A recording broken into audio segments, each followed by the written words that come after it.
Do you have a hard time with certain classes? Like certain classes that you're like, I don't know how to deal with this. I don't know how to get an A in this class. I get a migraine every single time I think about it. That's what we're going to talk about, how to deal with those.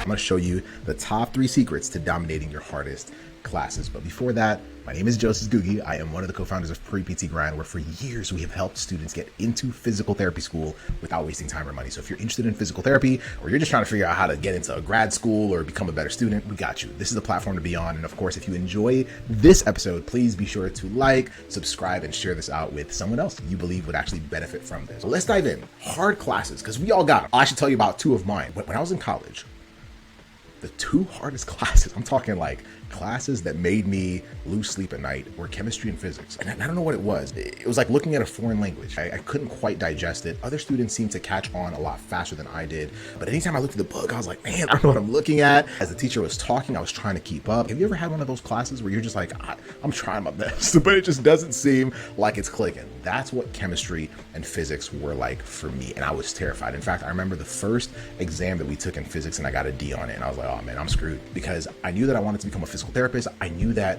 these classes were huge because they were prerequisites. And I was like, these are pretty big classes for the schools that I'm going to apply for. And if I can't do well in them, what are the schools going to think? That's what I'm thinking in real time as a student. So I'm like, man, like I tried my best. Like I really did study for that exam too. So I got a D and I was like, oh my goodness. I studied so hard. I poured time into it. I lost sleep over it and I still couldn't get a passing grade. How am I going to navigate through this? I felt defeated. I felt frustrated. I felt like I wasn't smart enough. I felt like an imposter in that class. And I started to think to myself, if I can't handle this class, will I ever be able to handle PT school level classes? Have you ever had that fear, right? I felt the same way about chemistry as well. And so the hard classes that we have, number one, especially if they're prerequisites, we got to figure out how to deal with them because they are important for us between now and when we apply to PT school. But sometimes it leads us to doubt our ability to even handle PT school in the future. And I just want you to first of all know that you're not alone. You are not alone. You will be fine. But let's talk through how to actually deal with those hard classes. And then of course, by the end of this training, I'm actually going to share with you some very simple next steps that'll help you get started. Is that cool? Is that cool? All right, cool. So let's dive in. Here is three things. And this is what I started doing differently. And once I started doing this, first of all, I never got another D in a physics class again. In fact, the things that I did were so important that not only did I do well in those classes, but a lot of those same things carried over into physical therapy school. And I used the same exact process, the same exact method to make sure that in PT school, I absolutely crushed it. And I'm a PT today, so clearly it worked out, all right? So let's go through all these steps. And then so grab a piece of paper, somewhere where you can write down. But step number 1 is leverage other students' strengths.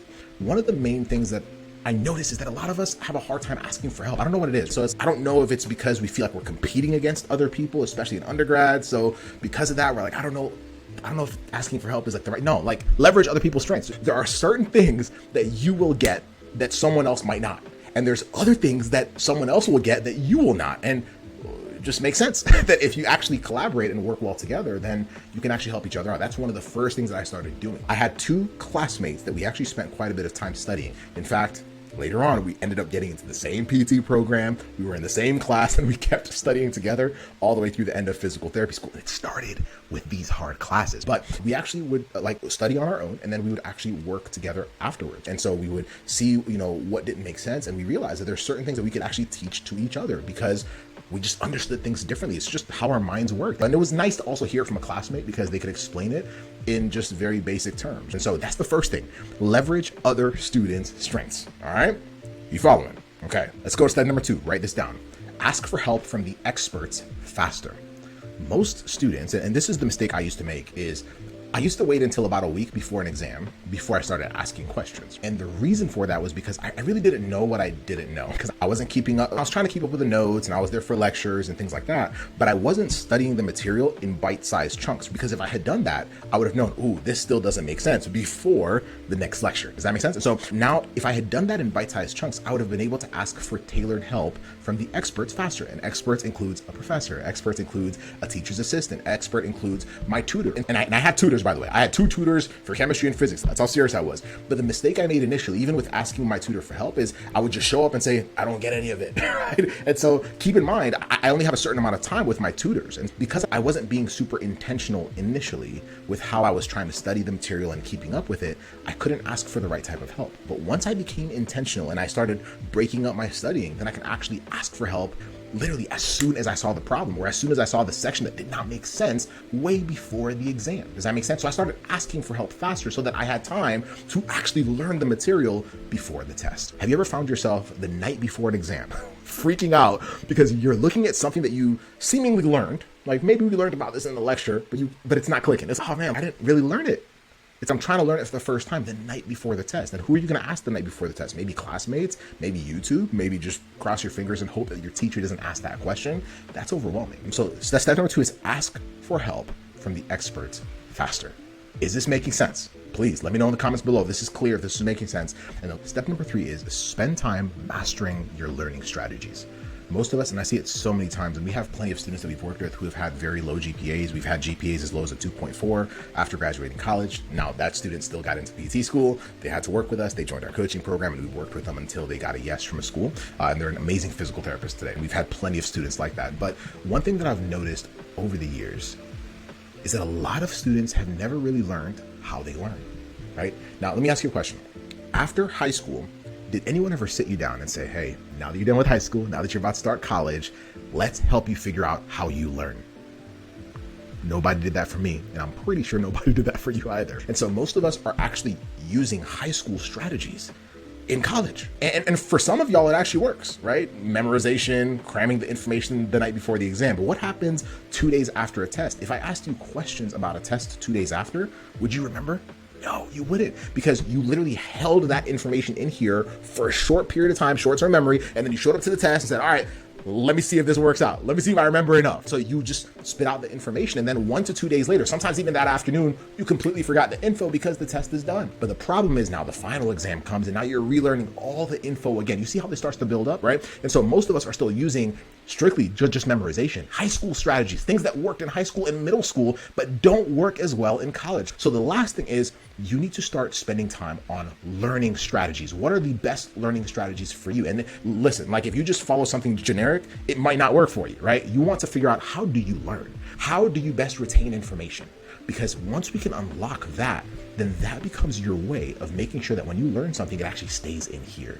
And as a future physical therapist, isn't that what you want to do anyway, right? Isn't that what you're going to do in PT school, where you're going to learn the material and actually retain it up here so that you can actually help patients with the info you've learned? And so that's one key piece that, especially with low GPA students that we work with, we make sure that they learn that. We teach them that. We help them master that. Because if they do, and once they do, it's game over. It's game over, because now I can not only learn the material, but I can actually retain it better and understand it faster. So that's the last piece. Master your learning strategies, because if you don't, eventually it's going to catch up with you. And I've seen students who can get away with it in college, but then they struggle in PT school because the pace of information is so much faster. And so those are the big 3 things. If you want to dominate your hardest classes, number 1, leverage other student strengths. Number 2, ask for help from the experts faster. And then number 3, master your learning strategies. Notice that I didn't just say study strategies, learning strategies. How do you learn? And there's ways of doing that. And obviously we have resources that help you pull that off. But that's the biggest piece. If you can knock that out of the ballpark, you will absolutely crush it.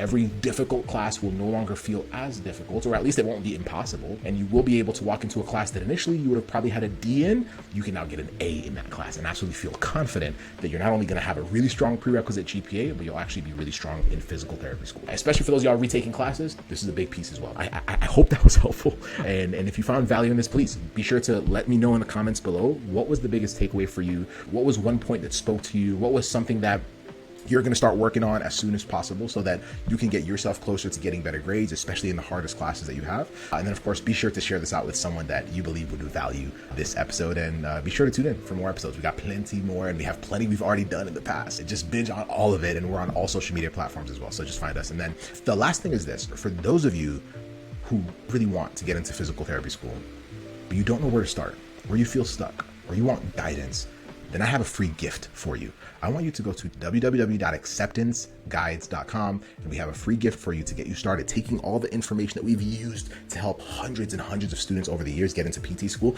and we're giving it to you in those guides right now. Just go to that link, get started with us, and then of course we'll communicate with you and see if there's any way that we can help, and just keep crushing it. Don't give up on your dream. Don't give up on these hard classes. I know they're tough, but you'll be perfectly fine. I hope that was helpful. Have an amazing one. We'll see you on the next video. Bye.